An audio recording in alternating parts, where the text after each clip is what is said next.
एक महत्त्वाची बातमी, मनसे अध्यक्ष राज ठाकरे हे सकाळी 11:30 वाजता पत्रकार परिषद घेणार आहेत। कोणत्या मुद्द्यावर ते पत्रकार परिषद घेतात, आज ते कोणासोबत जाणार या संदर्भात घोषणा करतात का, कारण त्याच विषयीच्या चर्चा गेले काही दिवस आपण सातत्याने ऐकतोय। हे बघणं महत्त्वाचं आहे की या 11:30 वाजताच्या मनसेच्या पत्रकार परिषदेमध्ये ते काय बोलतात। मनसे अध्यक्ष राज ठाकरे हे उबाठा बरोबर जाणार, म्हणजेच उबाठा बरोबर आणि महाविकास आघाडी बरोबर जाणार का मुख्यमंत्र्यांची भेट झालेली आहे त्यामुळे महायुती सोबत जाणार, हे बघणं महत्त्वाचं आहे। आता अर्थात याविषयी ते बोलतात का अजून कुठला महत्त्वाचा विषय आहे, विकास कामांसंदर्भातल्या मुंबईतल्या कामांसंदर्भातला काही विषय आहे का, हेही बघणं महत्त्वाचं ठरणार आहे। पण मनसे अध्यक्ष राज ठाकरे यांची 11:30 वाजता पत्रकार परिषद होती। जगद्गुरू संत तुकाराम महाराज यांची पालखी आज प्रस्थान ठेवणार आहे। या पालखी सोहळ्याच्या सुरुवातीलाच आनंद, उत्साह, भक्तिमय वातावरण देहूमध्ये बघायला मिळतं आहे। यंदाचा हा 340वा पालखी सोहळा आहे। दुपारी 2 वाजताच्या दरम्यान प्रस्थान सोहळ्याला सुरुवात होणार आहे।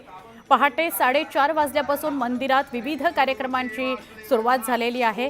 पहाटे 4:30 वाजता शिळा मंदिर इथं अभिषेक करण्यात आला।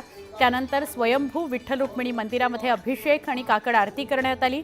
स्वयंभू विठ्ठल रुक्मिणीच्या विधिवत पूजेनंतर पालखी सोहळ्याचे जनक तसंच संत तुकाराम महाराजांचे तृतीय चिरंजीव तपोनिधी नारायण महाराज यांच्या पादुकांचा अभिषेक करून विधिवत पूजा करण्यात आली। पालखी प्रस्थान कार्यक्रम दुपारी 2:30 वाजता मुख्य देऊळवाड्यातील भजनी मंडपातून होणार आहे। पालखी सोहळ्याकरता चांदीच्या पालखी रथ सज्ज झालेला आहे। सोहळ्यामध्ये सहभागी होणाऱ्या 500 दिंड्या देहूमध्ये दाखल सुद्धा झालेल्या आहेत। यंदा संस्थांनं 3 बैलजोडी स्वतः खरेदी केलेल्या आहेत। देऊळवाड्याला आकर्षक फुलांची सजावट करण्यात आलेली आहे। देऊळवाड्यावरनच साधारण 2 ते 2:30च्या दरम्यान पालखी प्रस्थान ठेवेल देहूतून तुकोबांची पालखी साधारण 500 पालख्यांसह पंढरपूरकडे प्रस्थान ठेवणार आहे। मजल दरमजल करत आनंद, उत्साह, भक्तिमय वातावरण असा सगळा सोहळा हा पंढरपूरपर्यंत पायी जाणार आहे।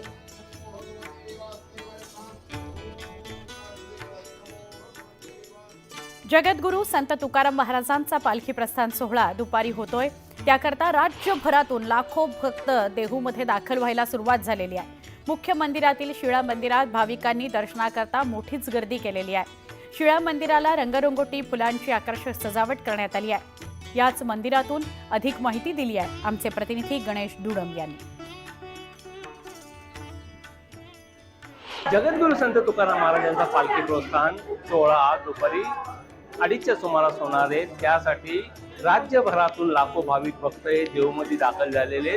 देहूमध्ये दाखल झाल्यावर भाविक भक्त पवित्र इंद्रायणी नदीचं दर्शन घेऊन तेथे स्नान करून येथे मुख्य मंदिरात येतात। मुख्य मंदिरात आल्यावर जगद्गुरू संत तुकाराम महाराज शिळा मंदिरामध्ये येथे भाविक भक्तांनी मोठी रांग लावलेली आहे। आपण जर पाहायला गेलं तर आज पहाटेपासूनच भाविक भक्तांची मोठी गर्दी येथे पाहायला मिळालेली आहे, कारण की पालखी प्रस्थान हा काही अवघ्या तासावर येऊन ठेपलेला आहे। त्यामुळे पालखी प्रस्थानापूर्वी संत तुकाराम महाराज असेल किंवा पांडुरंगाचं दर्शन घेण्यासाठी हे भाविक भक्त देहूमध्ये दाखल झालेले आहेत। आपण जर पाहायला गेलं तर जगद्गुरू संत तुकाराम महाराजांच्या शिळा मंदिराला संपूर्ण फुलांची आकर्षक अशी सजावट करण्यात आली। रंगीबेरंगी फुलांच्या सजावटीमध्ये तुकाराम महाराजांचं हे जे रूप आहे अगदी खुलून दिसत आहे। त्यामुळे या रूपाला आणि या तुकाराम महाराजांच्या दर्शनाला आता भाविक भक्तांनी मोठी गर्दी केलेली आहे। अनेक भाविकांनी साकडं घातलेले आहे। यंदा पाऊस पाणी चांगला होऊन दे, शेतामध्ये चांगलं पीक येऊन दे आणि राज्यामध्ये चांगलं सुख येऊन दे असं जे साकडे भाविक भक्तांनी जगद्गुरू संत तुकाराम महाराजांच्या चरणी घातलेलं आहे। गणेश दुडम, न्यूज 18 लोकमत, देहू। बातमीपत्राला सुरुवात करूया। जगद्गुरू संत तुकाराम महाराजांचा पालखी प्रस्थान सोहळ्याला आजपासून सुरुवात होते आणि यंदाचा हा 340वा पालखी सोहळा आहे। दुपारी 2 वाजण्याच्या सुमारास प्रस्थान सोहळ्याला सुरुवात होणार आहे। पहाटे 4:30 वाजल्यापासून मंदिरात विविध कार्यक्रमांची सुरुवात झालेली आहे। पहाटे 4:30 वाजता शिळा मंदिर इथे अभिषेक करण्यात आलाय आणि त्यानंतर स्वयंभू विठ्ठल रुक्मिणी मंदिरात अभिषेक आणि काकड आरती झाली।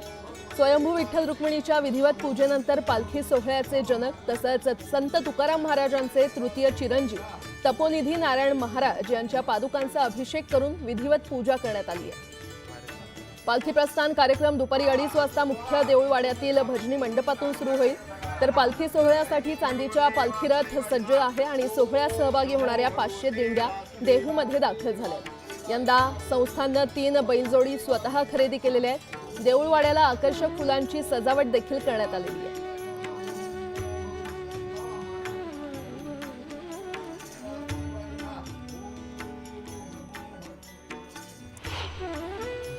आणि या संदर्भात अधिक माहिती देते आमची प्रतिनिधी प्रियंका लाठी सध्या आपल्यासोबत जोडली गेलेली आहे। Priyanka, good morning. खरं तर आज जगद्गुरू संत तुकाराम महाराजांचा पालखी प्रस्थान सोहळा आहे। तू देखील हा सोहळा अनुभवते, कशा प्रकारचे आजचे कार्यक्रम आहेत, काय वातावरण आहे? सुरुवात करूया पुंडलिक वरदेव हरी विठ्ठल श्री ज्ञानदेव तुकाराम पंढरीनाथ महाराज की जय।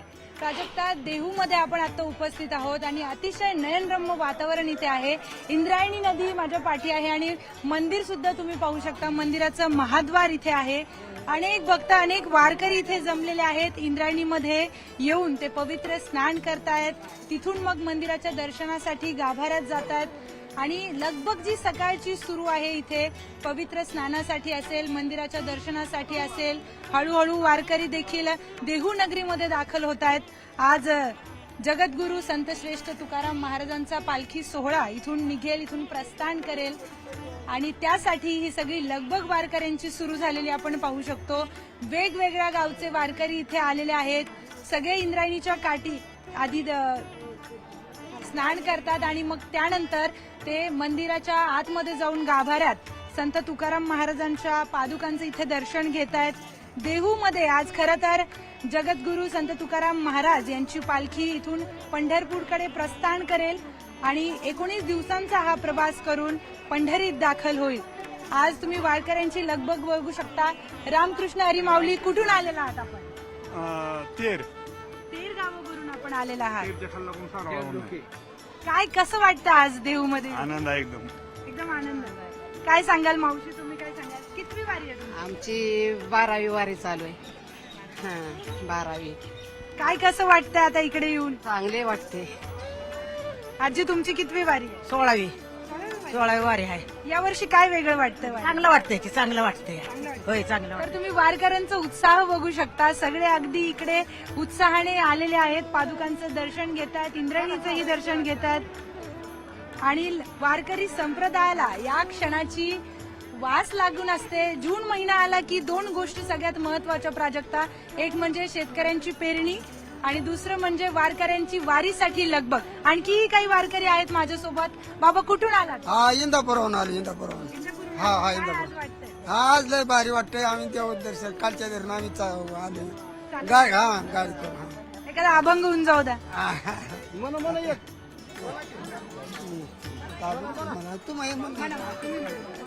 आळंदी हे गाव समाधी घेतली, आळंदी समाधी घेतली, आळंदी भवती शोभे शुद्ध माती, भवती शोभे शुद्ध माती, समाधी घेतली, आळंदी समाधी घेतली, आळंदी सनमुखा पुढे अंजन वृक्ष, देवते ते घेती साक्ष, भवती शोभे शुद्ध माती, भवती शोभे शुद्ध माती, समाधी घेतली, आळंदी समाधी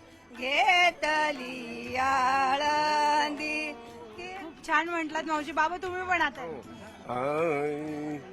आळंदी हे गाव पुण्यभूमी ठाव, आळंदी हे गाव पुण्यभूमी ठाव, दैवताचे नाव शोधेश्वर, दैवताचे नाव सिद्धेश्वर, 84 सिद्धांचा सिद्ध भेटी मेळा, 84 सिद्धांचा सिद्ध भेटी मेळा, तो सुख सोहळा काय वानू तो सुख सोहळा काय वानू. तर जसं की तुम्ही बघितलं न्यूज 18 लोकमतच्या दर्शकांसाठी या न्यूज 18 लोकमतच्या दर्शकांसाठी खास हा अभंग आपण आता ऐकला. देहूच्या इंद्रायणी तटावर आपण आता उपस्थित आहोत. तर अनेक लोक अनेक वारकरी माझ्यासोबत आहेत, त्यांचं सुद्धा आपण अभंग ऐकून घेणार आहोत. तर तुर्तास प्राजक्ता सध्या त्यांचा अभंग मी रेकॉर्ड करतेय दर्शकांसाठी, आपण तो अभंग पाठवूयात. निश्चितच प्रियंका, खरं तर वारकऱ्यांमध्ये भाविकांमध्ये उत्साह दिसतोय, तुझा देखील उत्साह दिसतोय, असाच तो कायम टिकू दे. तू देखील या सोहळ्याचा आनंद घे. धन्यवाद या संपूर्ण आढाव्यासाठी.